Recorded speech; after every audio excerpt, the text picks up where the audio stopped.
two powerful plants, two aquariums. Only one can be crowned the absolute champion in nitrate removal. On one side, we have the brute force and explosive growth of the sweet potato.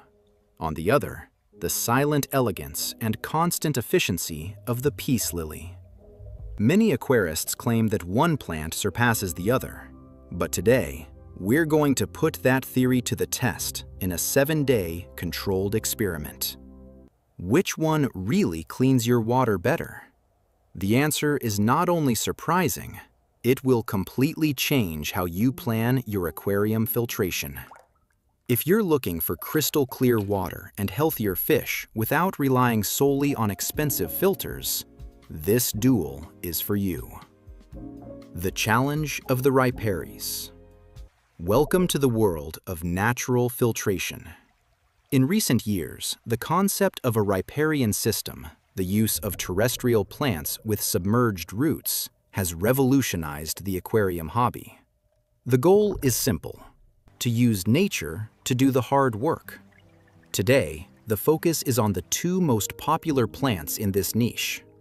Sweet potato and peace lily are accessible, beautiful, and famous for drinking pollutants. However, we rarely see a direct comparison measuring gram for gram, parts per million for parts per million. In this video, we won't just observe the beauty of the leaves. We'll analyze what happens below the waterline.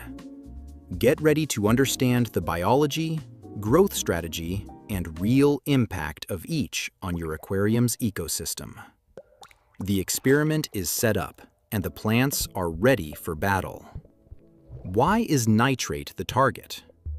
To understand why we're conducting this test, we need to talk about the nitrogen cycle. All organic debris, food scraps, fish feces, and dead leaves decomposes into ammonia. Ammonia is highly toxic. Thanks to the nitrifying bacteria in your filter, this ammonia is converted into nitrite and then into nitrate. Nitrate is the final stage. It's less toxic, but it's not harmless. When accumulated, it causes chronic stress in fish, inhibits growth, fades colors, and is the primary fuel for unwanted algae blooms. Traditionally, the only way to remove nitrate is through partial water changes, PWCs. But terrestrial plants have an unfair advantage. They have access to CO2 from the air. This allows them to grow much faster than aquatic plants and, consequently, consume nitrates at an impressive rate. It's this biological cleaning capacity that we're going to measure today. The setup, the rules of the game. To ensure this experiment is fair, we created a controlled environment. We used two identical tanks with the same water volume and circulation. There is no fertile substrate and no chemical filters. The only source of nutrient removal will be the plant roots. Both tanks were dosed with a nitrate solution to reach exactly 40 parts per million, a level many aquarists consider the limit for an urgent water change. The plants were selected with similar biomass. The sweet potato was suspended, ensuring only the bottom touches the water to prevent rotting. The peace lily had its roots washed, removing all soil, and was fixed so that the rhizome is above the surface. Same light, same temperature, same challenge. Let the competition begin. Competitor 1. The sweet potato, Ipomoea batatas. The sweet potato is known in the aquarium world as a nutrient sponge. Its survival strategy is speed. The moment it senses moisture, it activates a system of adventitious roots that spread like a net. These roots are thin, white, and covered in tiny root hairs, dramatically increasing the surface area for absorption. Visually, it creates an underwater jungle that offers excellent hiding places for fry and shrimp. However, this speed comes at a cost. It consumes not only nitrates, but also potassium and iron, which may require supplementation if you have other plants in the aquarium. It's a brute force candidate, designed to clean large volumes of water in record time. Competitor 2. The peace lily, Fath phylum. The peace lily is the competitor of elegance and consistency. Unlike the potato, which is a frenetic growing climber, the peace lily is a moderately growing perennial. Its roots are thicker, more resistant, and form a dense, organized system. It doesn't try to quickly dominate the visual space of the aquarium, but establishes itself deeply. One of the great advantages of the peace lily is its tolerance to low light, making it perfect for aquariums that don't have high-performance lights. Furthermore, it is known for its ability to filter toxins from the air, such as benzene and formaldehyde, suggesting a highly efficient physiology in dealing with impurities. Will its slow and steady approach be able to overcome the potato's explosive growth? The first phase, 24 hours. In the first 24 hours, the results were modest. Both plants went through the acclimation period.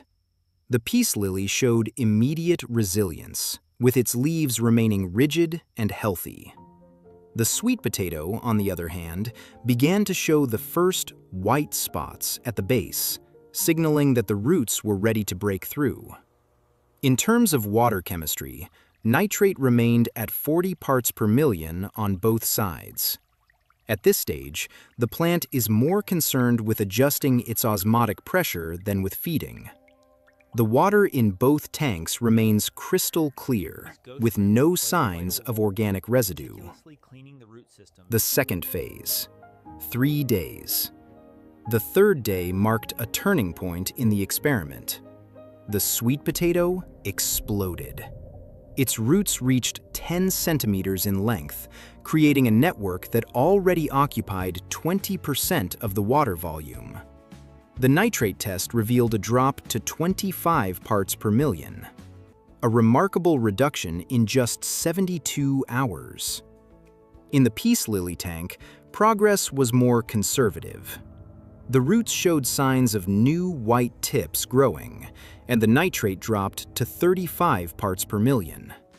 Here, the difference in strategy became clear. The sweet potato is mining the aquarium for resources to launch its new branches, while the peace lily is building a solid base. However, we noticed that the sweet potato's water began to exhibit a slight biological haze, possibly due to the release of natural sugars from the potato into the water. The final phase, 7 days. At the end of the week, the scenario was drastic. The sweet potato tank looked like a completely different ecosystem. The roots touched the bottom of the tank, and the upper leaves had doubled in size. The nitrate level? An impressive 5 parts per million, almost undetectable. It fulfilled its promise of being a cleaning machine. The peace lily, on the other hand, finished the week with 15 parts per million of nitrate. Although it didn't reach zero, it removed more than 60% of the original pollutant. But there was an important detail: the clarity of the water. The peace lily tank was impeccable, as if the water had been polished. The sweet potato tank, although chemically cleaner, appeared more visually loaded. The verdict: who won? If we define victory by the absolute speed of nitrate removal, then sweet potato. It is the undisputed winner. It is the ideal tool for emergency situations or for aquariums with large oscars or cichlids that produce a lot of organic matter. However, if the criteria are stability, aesthetics, and long-term water clarity, the peace lily. It offers a better balance for the average aquarist. It cleans the water without requiring you to prune your living filter every week. The sweet potato won the battle of chemistry, but the peace lily won the battle of harmony. Mistakes to avoid. Regardless of the plant you choose, there are mistakes that can turn your natural filter into a disaster. The number one mistake is total submersion. If the potato stem or lily rhizome is submerged, it will rot. Rotting releases ammonia, which is far more dangerous than the nitrate you're trying to remove. Another mistake is lack of circulation. Roots need water to pass through them for nutrient exchange to occur. If water stagnates around the roots, they can develop fungus. Always ensure that the above-ground part of the plant receives light and fresh air, while only the root system does the underwater work. Recommendation: the perfect combo. Why choose just one when you can have the best of both worlds? The practical recommendation for a highly efficient riparian system is combination. Use the sweet potato as a temporary solution or in a hidden corner to handle large spikes of waste. Use the peace lily as your aesthetic centerpiece and constant filter. Together, they create a biological barrier that makes your aquarium much more resilient to mechanical filter failures or overfeeding. Nature doesn't work with monocultures, and neither should your aquarium. Most people suffer from dirty aquariums because they are using the wrong system. If you want the exact method I use to keep water crystal clear naturally, I've put it all in a simple ebook. Link in the description. Secure yours now. Natural filtration is a one-way street. Once you see the impact a simple terrestrial plant can have on the health of your fish, you'll never look at your aquarium the same way again. Experiment, test different species, and observe how the biology responds. If you want to see more tests like this, comparing different filtration methods or exotic plants, be sure to subscribe. Leave your comment below. Do you prefer the strength of the sweet potato or the elegance of the peace lily? Thank you for following this experiment, and we'll see you in the next challenge for a more natural aquarium.